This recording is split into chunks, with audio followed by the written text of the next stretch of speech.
Good morning and welcome to today's video from Yoker Evangelical Church. It's Wednesday the 5th of May and in our Bible reading this morning we read Isaiah chapter 2 and Hebrews chapter 10. We're going to look at Hebrews chapter 10 because it helps us as Christians with what to do when we find ourselves struggling with sin. Now I wonder, what do you do when you find yourself struggling with sin? When you suddenly realise that a behaviour or an action that you've been doing, thoughts that you've been having, are wrong, that there's something Jesus has told you not to do. What's your first reaction? I think for a lot of us, our first reaction will be, I need to try harder.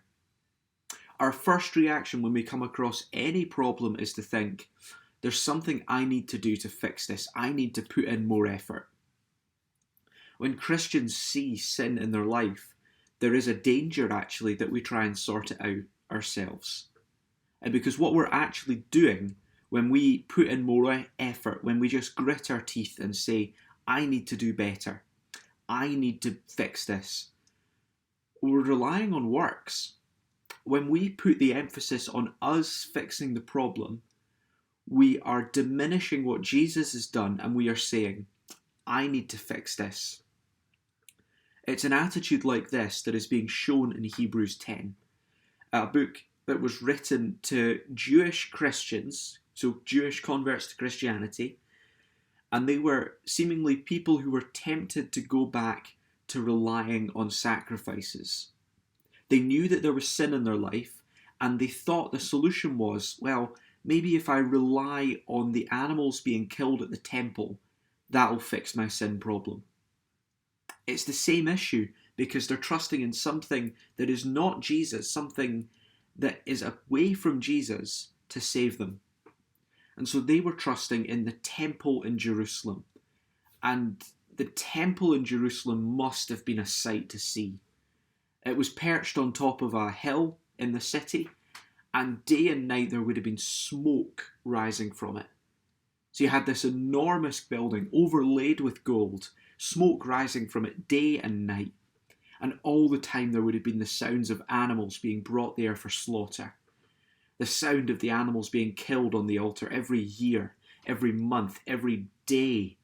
There were animals being brought there and killed. The smell of blood, of cooking fat, of fire must have been spectacular to see. Day and night there were animals being killed there because people thought maybe if we kill enough, that'll appease God. God had given them ways that sin could be dealt with by killing an animal instead, and so people were continuing to do that in the hope that it would fix their sin problem. But the author of Hebrews wants to show why this just isn't enough. He wants to show why fixing the problem ourselves isn't a good solution. And I think one of his reasons is in verse 3, so listen there. Verse 3, but those sacrifices are an annual reminder of sins. Actually, one of the problems with trying to fix the problem ourselves is it doesn't make the sin go away. It just becomes a reminder of that sin. So as the people were sacrificing animals, yes, they were removing some of the guilt, but they had this constant reminder in the middle of their city, something that would have stung the nostrils, been on their eyesight all the time. They would have heard it day and night, this reminder, you are still sinful. And when we try and fix the problem, we get the same thing. We are reminded constantly, you are not good enough. And so what is his solution? Well, we see it in verses 11 to 14. Day after day, the priest stands and performs his religious duties. Again and again he offers the same sacrifices, which can never take away sins. But when this priest had offered for all time one sacrifice for sins, he sat down at the right hand of God, and since that time he waits for his enemies to be made his footstool. For by one sacrifice he has made perfect forever those who are being made holy.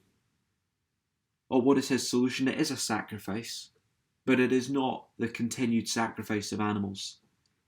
It is Jesus giving up his life on the cross to be a final sacrifice. and is evidence that it is finished, that Jesus' sacrifice is truly final, is that after it, Jesus went and sat down at the right hand of his Father. It is a sacrifice that never needs repeated, and Jesus sits in victory because of that. So, guilty Christian who is caught in sin, what is the answer? It is not to try harder. It is to turn and trust in Jesus. As the rest of the chapter explains, it is to trust that his finished work will give you the new heart you need. And that as that happens, your sins will be forgotten, wiped clear. The guilt reminder is gone. I hope you have a great day today, and God bless.